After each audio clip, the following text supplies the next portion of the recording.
Well, for a long time, he's been mentioned with the baddest men on the planet. For a long time, though, the title fight eluded him. Not anymore. Here he is, the #1 heavyweight contender, finally making this walk and cracking a smile. He's waited a long time for this. He's not expecting a 25-minute war. He believes he has the power and the skills to get this thing done quickly. I guess we'll find out.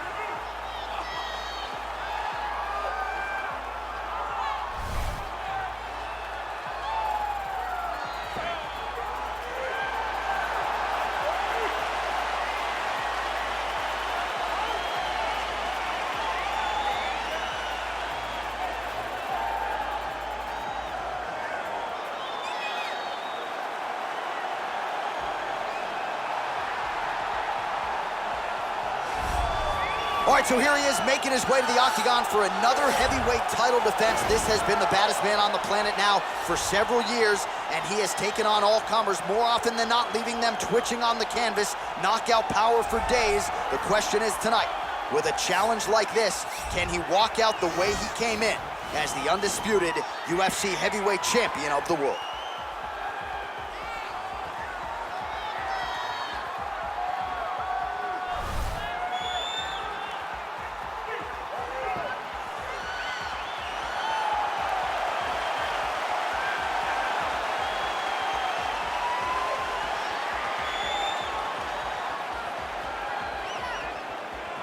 Our tale of the tape for this heavyweight championship fight.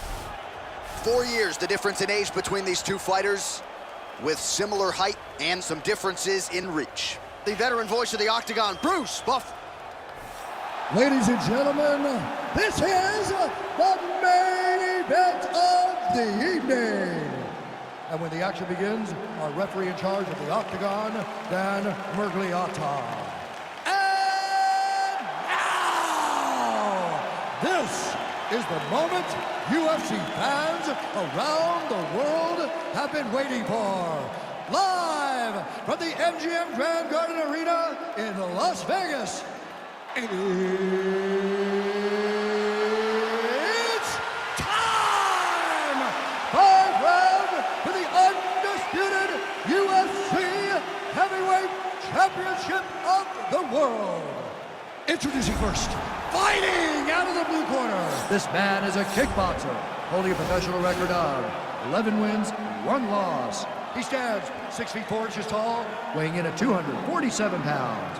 Fighting out of Paris, France, presenting the challenger, Ciryl Gane.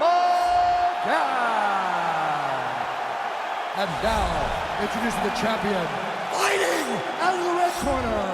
This man is a mixed martial artist, holding a professional record of 12 wins, no losses. He stands 6 feet 2 inches tall, weighing in at 185 pounds. Fighting out of Stockholm, Sweden, presenting the reigning, defending, undisputed UFC heavyweight champion of the world, Khamzat Chimaev.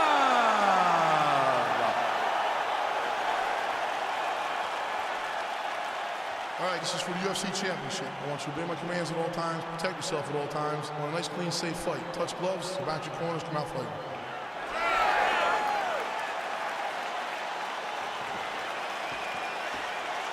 You ready? You ready?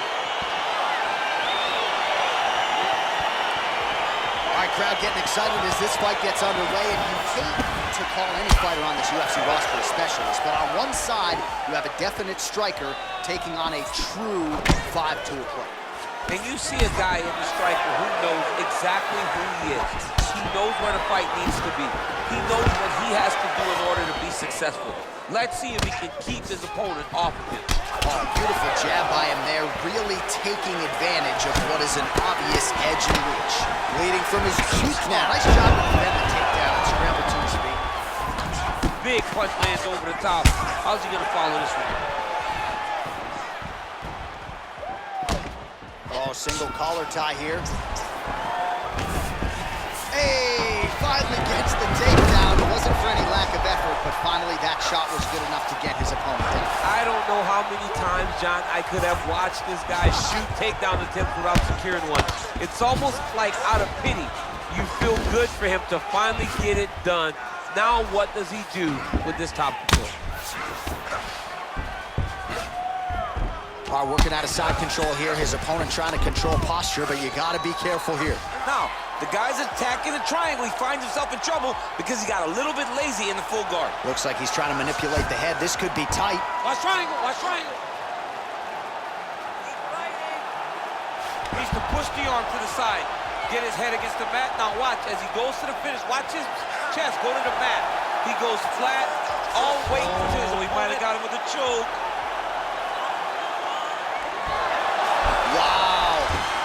All right, right into side control here, DC. Biggest difference between half guard and side control? Well, side control to me feels like a little bit less control because now my legs aren't really doing anything anymore. Now I'm controlling you with my upper body.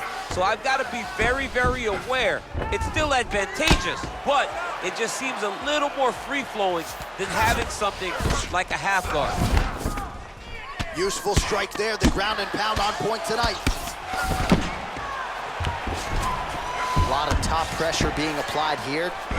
Well, there are a few things more fun to watch in mixed martial arts than these type of transitions and scrambles on the ground. High-level grappling can really be entertaining. Oh, he's got the ground and pound going now.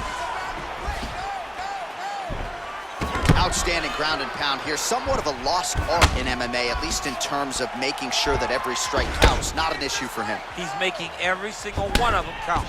He is not pity-patting. He's not touching. Every punch that lands, he wants you to feel it.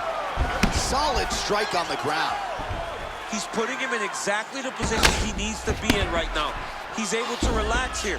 And he understands, being a veteran of so many fights, that as long as he's on top, he's winning. He feels like he's winning here.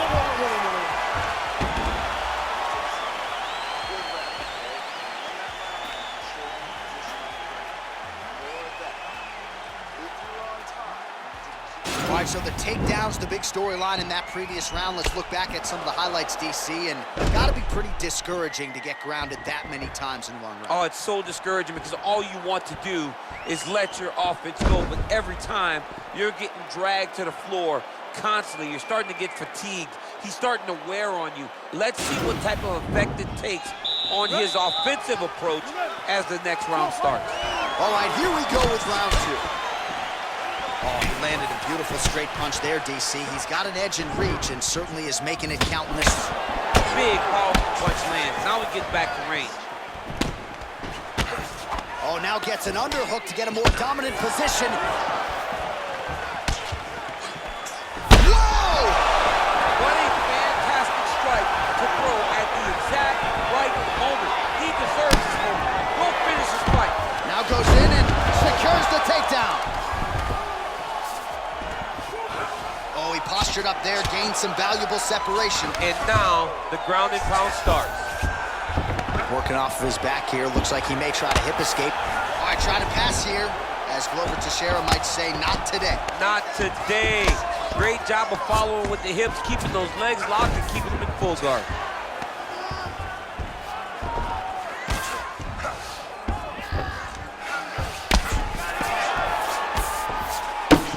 Oh, man, that cut is getting worse. Absolutely nasty. 3 minutes now to go in round two. Ooh, all right, he's got the full mount now, DC, and he has proven to be a hard guy to buck off from this position. Oh, because he's so heavy. He keeps his weight down. He really does grind on you with his... Oh, now trying to isolate an arm, DC. He needs to move his hips back to cover. He cannot allow him on that angle. Oh, wow, oh! You gotta recognize that when a guy starts to put his feet on your hips, you gotta move him off, and you gotta cover. This You might can't be just off be to a an matter angle. of time.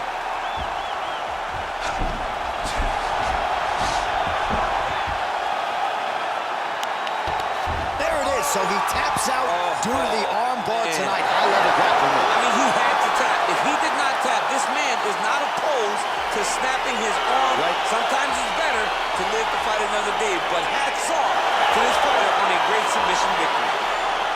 Let's take a look back at the replay as he gets it done by submission tonight, champ. He was able to get the fight to the ground exactly where he wanted it, Eventually, his opponent gave him an opportunity to get a submission.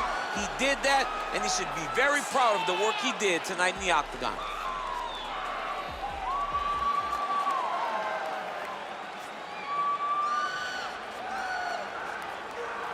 So what a moment for the undisputed UFC heavyweight champion of the world, getting it done tonight and with style points as he submits his opponent to win the UFC title. Ladies and gentlemen, referee Dan Mergliotta has called a stop to this contest at 2 minutes, 59 seconds of round number 2. Declaring the winner by tap out due to an armbar, and still the undisputed UFC heavyweight champion of the world, Khamzat Chimaev! And still the baddest man on the planet, and now with another highlight for the real. The heavyweight champion submits the #1 contender here tonight and now celebrates with his corner after just a monumental